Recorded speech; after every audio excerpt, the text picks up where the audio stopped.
用一个词来形容我的心情的话，那就是令人振奋。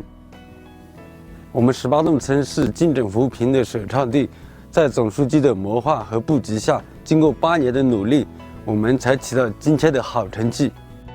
感受最大就是习总书记最后说的，激励我们去做好后续工作。虽然现在脱贫，但是不能返贫，让他们继续走上小康。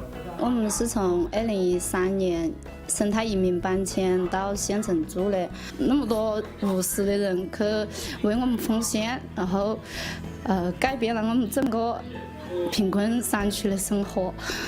然后以后我们也会好好的去生活，好好的工作，来回报这个社会。